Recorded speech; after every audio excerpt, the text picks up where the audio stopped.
नमस्कार, आप देख रहे हैं इंडिया वॉइस। मैं हूं आपके साथ। जो इसमें बुलेटिन की शुरुआत करेंगे। किसान आंदोलन से जुड़ी बड़ी खबर। शंभू बॉर्डर को पूरी तरह से सील किया गया। हरियाणा पुलिस ने प्रदर्शनकारियों को हिरासत में लिया।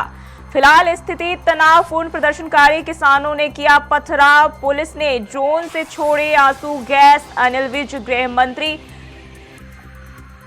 हरियाणा के इस दौरान सभी का बयान भी सामने आ रहा है और किसान आंदोलन से जुड़ी बड़ी खबर सामने आ रही है।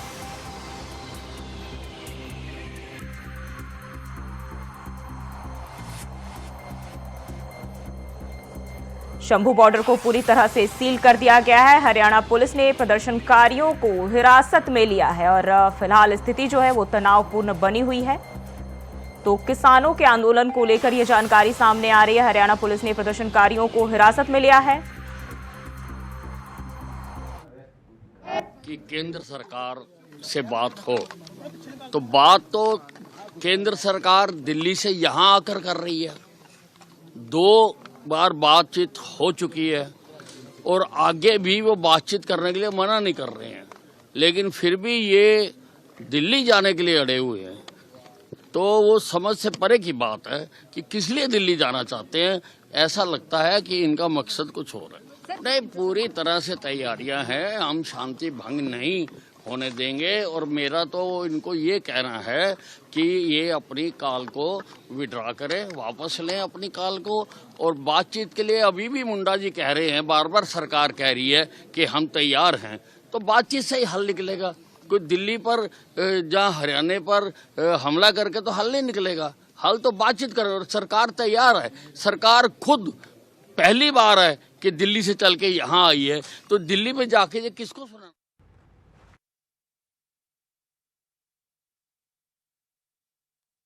खबर सामने आ रही है। शंभू बॉर्डर को पूरी तरह से सील कर दिया गया है और हरियाणा पुलिस ने प्रदर्शनकारियों को भी हिरासत में लिया है। तो शंभू बॉर्डर पर स्थिति फिलहाल तनावपूर्ण बताए जा रहे हैं। किसानों पर आंसू गैस के गोले दागे गए और किसान की ओर से भी आक्रामक रूप दिखाई दे रहे हैं, जब किसान बैरिकेडिंग वगैरह तोड़कर आगे बढ़ते हुए दिखाई दे रहे हैं।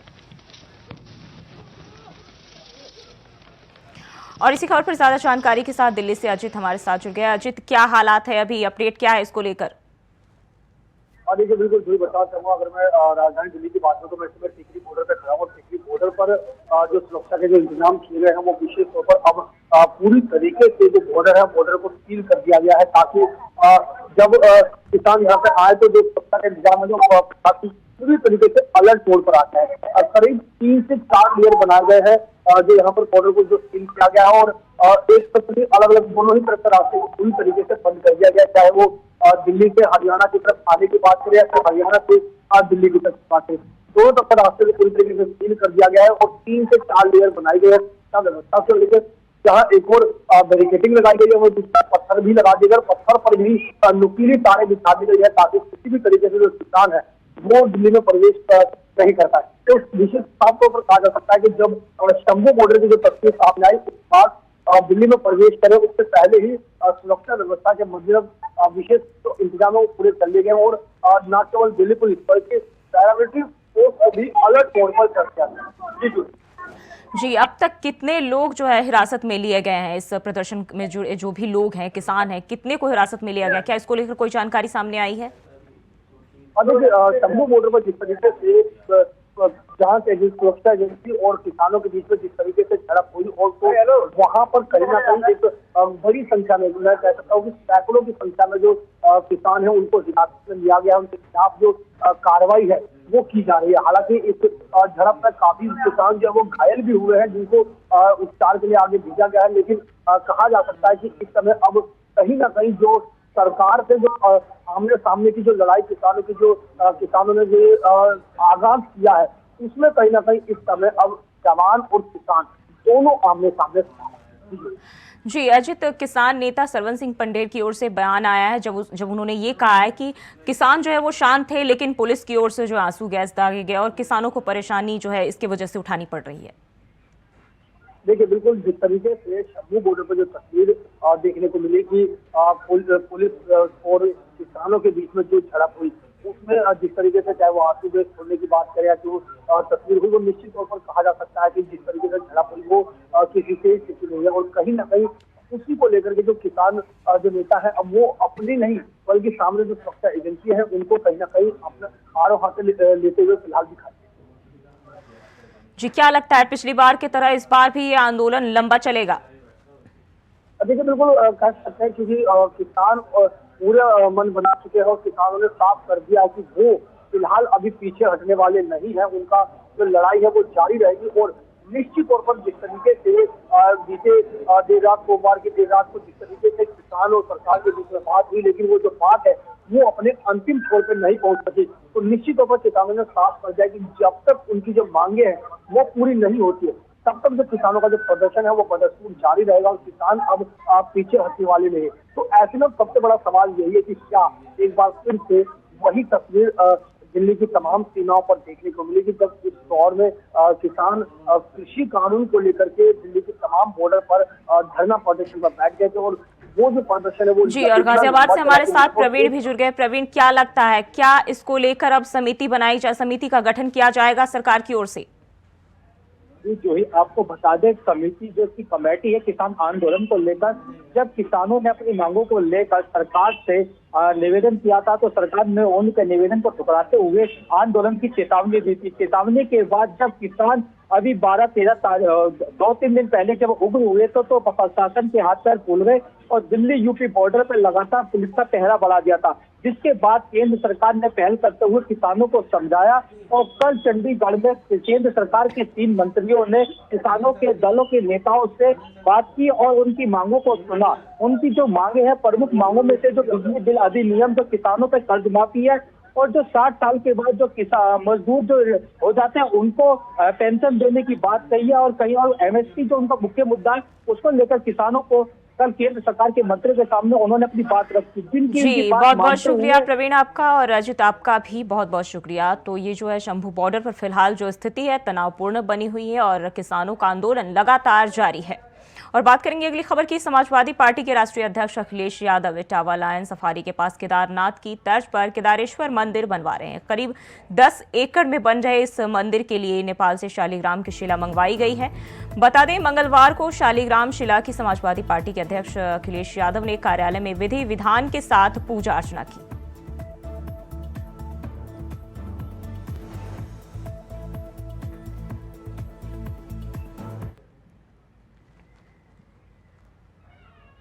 माननीय राष्ट्रीय अध्यक्ष के नेतृत्व में एक खुशहाल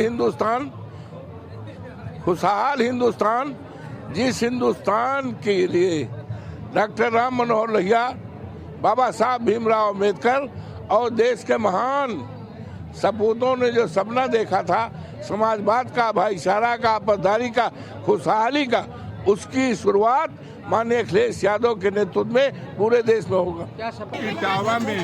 इटावा में बन रहे केदारनाथेश्वर धाम मंदिर, मैं समझता हूँ कि भारत का और उत्तर प्रदेश का प्रभु शिव शंकर की कृपा से आदरणीय राष्ट्रीय अध्यक्ष जी के संरक्षण में जो मंदिर का निर्माण हो रहा है, प्रभु के शिव शंकर के जिन्हें हम देवों के देव कहते हैं, परमपिता परमेश्वर कहते हैं, महेश्वर कहते हैं। और हमें ये बताने में आपको बहुत प्रसन्नता हो रही है, इटावा में जो भगवान भोलेनाथ का मंदिर निर्माण हो रहा है, ये हमारे जो कई ज्योतिर्लिंग हैं भारत के, ठीक उसी के डायरेक्शंस में, उसी की दिशा में वो मंदिर का निर्माण हो रहा है।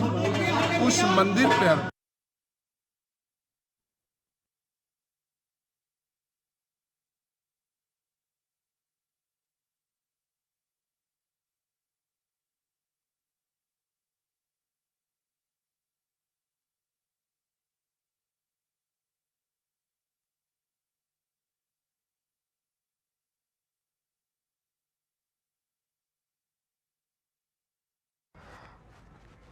तो नेपाल से जो है शालिग्राम की तक्षशिला लाई गई है और अखिलेश यादव ने सपा कार्यालय में इसकी पूजा अर्चना की। और बताया जा रहा है कि केदारनाथ के तर्ज पर केदारेश्वर मंदिर अखिलेश यादव बनवाने जा रहे हैं और इसी को लेकर जो है पूजा अर्चना की गई है।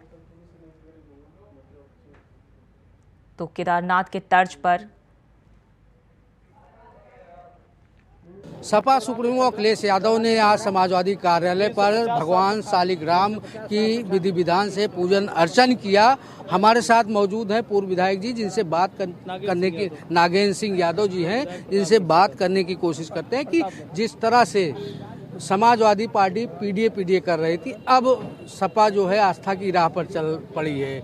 जैसे बीजेपी श्री राम मंदिर की शरण थी, अब कहा जा सकता है कि सपा भगवान केदारनाथ जी शिव जी की शरण में पहुंच चुकी। क्या है? हमेशा शरण में रहे हैं हमारे नेता माननीय मुलायम सिंह जी कि आप हनुमान की प्रतिमा देख लीजिए, इतनी बड़ी प्रतिमा कहीं नहीं मिली गई। हम दिखावा नहीं करते हैं, समाजवादी लोग सबको लेकर के चलने वाले लोग पार्टी है। समाजवादी पार्टी सारे लोगों के लिए काम करती है। समाजवादी पार्टी काम देखिए, पिछड़ा, दलित, अल्पसंख्यक, कमज़ोर लोग जितने भी हैं सारे लोग समाजवादी पार्टी में शामिल हैं, उनके लिए काम किया जाता है। समाजवादी पार्टी किसी आस्था भावना उससे नहीं चलती है। समाजवादी बाबा साहब संविधान से चलेगी। समाजवादी पार्टी बाबा साहब के संविधान के अनुरूप चलती है। वो उसमें आस्था और भावना से देश नहीं चलेगा। यही हमारे नेताजी कहते थे बाबरी मस्जिद के मामले पर, आस्था और भावना से देश नहीं चलेगा, देश चलेगा नियमों से, और नियम से चलाने का काम किया गया था उस समय भी। और ये ढिढोरा झूठे लोग झूठ बोलते हैं, अफवाह फैलाते हैं। ये महात्मा गांधी का देश है, सत्य और अहिंसा के रास्ते पर चलने वाला। डॉक्टर लोहिया का देश है, सरदार पटेल का देश है, बाबा साहब अम्बेडकर के संविधान पर चलेगा। दुर्भाग्य है कि जब आज़ादी मिली और 26 जनवरी 1950 को जब हमारा संविधान लागू हो गया, उसी दिन से देश को संविधान के अनुरूप चलना चाहिए था। मगर दुर्भाग्य है कि कांग्रेस के हाथ में बागडोर थी और वो जो है कांग्रेस संविधान को पूरी तरह से लागू नहीं होने दिया। आज नहीं तो आज ये झंझट न होता। आज ये जो भावनाएं, आस्था भावना पे चलाना चाह रहे हैं लोग, देश चलेगा नियम से कि कानून से कि भारत के संविधान के अनुरूप चलेगा ना। ये दुर्भाग्य देश का कि सत्य और अहिंसा की बात करने वाले लोगों को, जिन्होंने उनकी विचारधारा को हत्या किया, गांधी जी की हत्या किया, वो लोग आज देश की कुर्सियों पर बैठ गए और देश के लोगों को छलने का काम कर रहे हैं।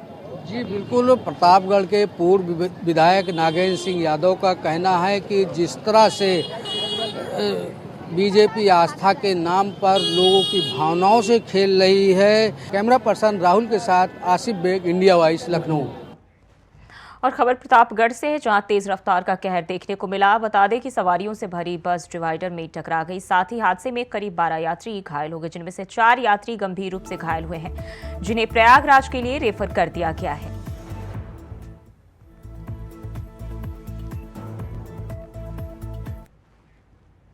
बढ़ते आगे, खबर जौनपुर से है, जहां विद्युत विभाग के कार्यालय में मीटर खराब होने की शिकायत लेकर पहुंचे एक फरियादी की पिटाई का वीडियो सोमवार को सोशल मीडिया पर वायरल हो रहा है। उधर पीड़ित ने थाने में तहरीर देकर एसडीओ के खिलाफ मुकदमा दर्ज कराया, जिसके बाद पुलिस मामले की जांच कर रही है।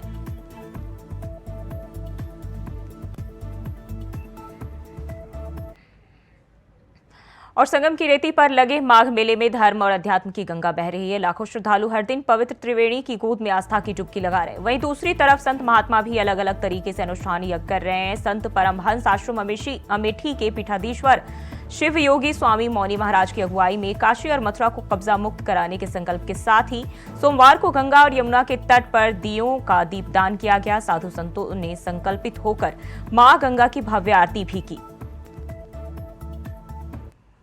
बसंत पंचमी के पर्व को दृष्टिगत रखते हुए लाखों की संख्या में चूंकि श्रद्धालुओं का आगमन प्रस्तावित है, इसको दृष्टिगत सम्यक सुरक्षा व्यवस्थाएं सुनिश्चित की गई है। आने और जाने के मार्ग, पार्किंग की व्यवस्थाएं, स्नान घाटों का प्रबंधन, महिला पुलिसकर्मियों का चेंजिंग रूम्स के पास व्यवस्थापन, एटीएस के कमांडोज को क्रियाशील करना, एसटीएफ की टीमों का व्यवस्थापन, बम डिस्पोजल स्क्वाड्स, डाग स्क्वाड्स, ये सभी सक्रिय हैं। साथ ही साथ जो इंटीग्रेटेड कमांड कंट्रोल सेंटर है वो 24/7 300 से अधिक कैमरों के माध्यम से मेले के चप्पे चप्पे पे नज़र रख रहा है। सारी व्यवस्थाएं सुनिश्चित कर ली गई है। और खबर मथुरा से, जहां पति से विवाद के बाद महिला ने सोमवार देर शाम 3 बेटियों के साथ यमुना में छलांग लगा दी। आसपास के लोगों ने उन्हें किसी तरह बाहर निकाला, लेकिन तब तक तीनों बेटियों की मृत्यु हो चुकी थी। मां को जिला अस्पताल में भर्ती कराया गया, जहां उसकी हालत खतरे के बाहर है। घटना के पीछे महिला को अपने पति के किसी दूसरी महिला से संबंध होने का शक बताया जा रहा है।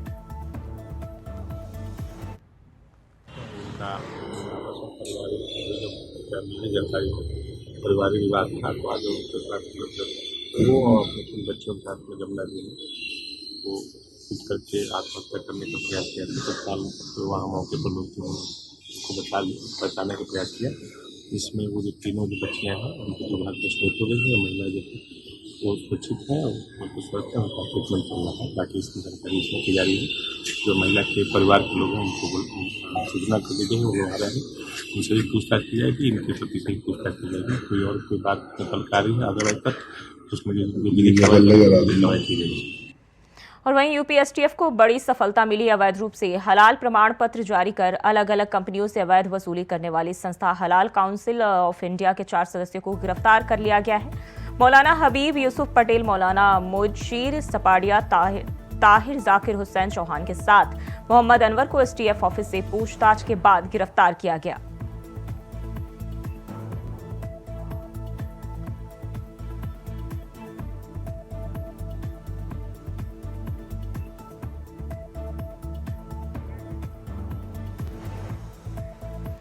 और यूपी बीजेपी प्रदेश अध्यक्ष भूपेंद्र सिंह चौधरी मुरादाबाद पहुंचे, जहां उन्होंने गांव चलो अभियान के बारे में जानकारी दी। इस दौरान उन्होंने बताया कि बीजेपी लगातार विभिन्न कार्यक्रम को जरिए से जनता के बीच में है। हम जनता के बीच रिपोर्ट कार्ड लेकर जा रहे हैं। किसान मोर्चे के कार्यकर्ता 5 मार्च तक 50,000 गांव की परिक्रमा करेंगे। किसानों के बीच चौपाल लगाकर सरकार के लेखे जोखे को रखेंगे। नारी शक्ति अभियान, लाभार्थी अभियान, इन सभी अभियानों के जरिए हम जनता से जुड़ रहे हैं, जनता तक सरकार की नीतियों को पहुंचा रहे हैं। जयंत चौधरी के सवाल पर भी भूपेंद्र चौधरी ने कहा, पूरा माहौल राममय है, राजनीतिक संभावनाओं का खेल है। भारतीय जनता पार्टी लगातार अपने कार्यक्रम और अभियानों के माध्यम से अपना रिपोर्ट कार्ड लेकर, अपने कामकाज का लेखा जोखा लेकर हम लगातार अलग अलग कार्यक्रम और अभियानों के माध्यम से लगातार जनता के बीच में।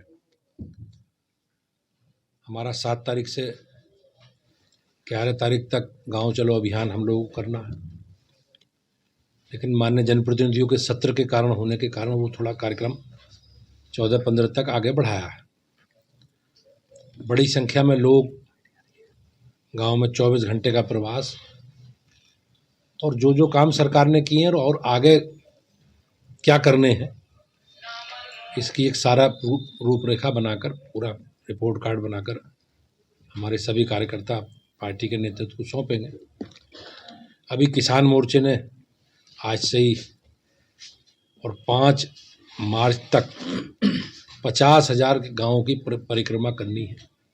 वो गांव में चौपाल करेंगे, किसानों से बातचीत करेंगे और सरकार के कामकाज का लेखा जोखा जनता के बीच में, किसानों के बीच में रखेंगे।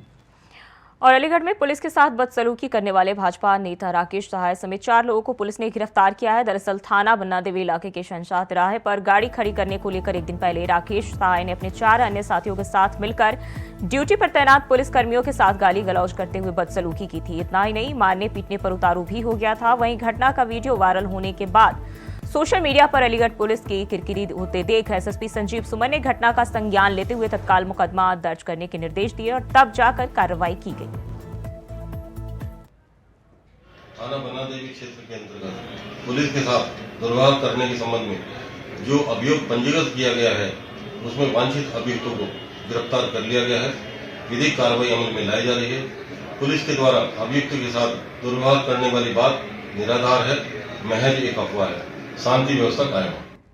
और बढ़ते हैं आगे। रायबरेली में पुलिस को बड़ी सफलता हाथ लगी है। पुलिस ने 25,000 के इनामिया बदमाश को गिरफ्तार किया है, जिसके पास से लूट का सामान और तमंचा भी बरामद हुआ है। पुलिस ने मुखबिर की सूचना पर कार्रवाई की है। इसकी जानकारी सीओ सलोन वंदना सिंह ने दी है।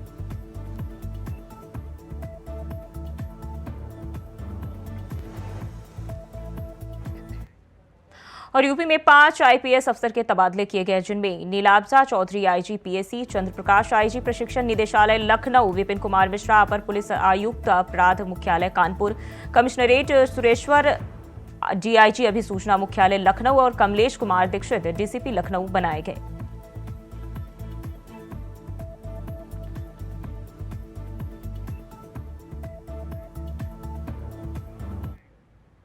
और शिक्षक भर्ती प्रक्रिया में आरक्षण को लेकर बीते 606 दिनों से प्रदर्शन कर रहे 6800 शिक्षक अभ्यर्थी मंगलवार को बेसिक शिक्षा मंत्री संदीप सिंह के आवास पर पहुंच गए। इस दौरान अभ्यर्थियों ने बेसिक शिक्षा मंत्री के आवास का घेराव कर खूब नारेबाजी की। इसके बाद पुलिस ने सभी प्रदर्शनकारियों को बसों में भरकर धरना स्थल इको गार्डन भेज दिया। अभ्यर्थियों का आरोप है कि शिक्षक भर्ती में आरक्षण के नियमों की सरकार की तरफ से अनदेखी की गई और इसको लेकर वह बीते लगातार 2 साल से नियुक्ति की मांग कर रहे हैं। अभी 1 फरवरी को ही बेसिक शिक्षा मंत्री ने प्रतिनिधि मंडल से मुलाकात कर मांगों पर जल्द निर्णय लेने का आश्वासन दिया था, पर अभी तक इसमें कोई प्रक्रिया शुरू नहीं हो पाई है।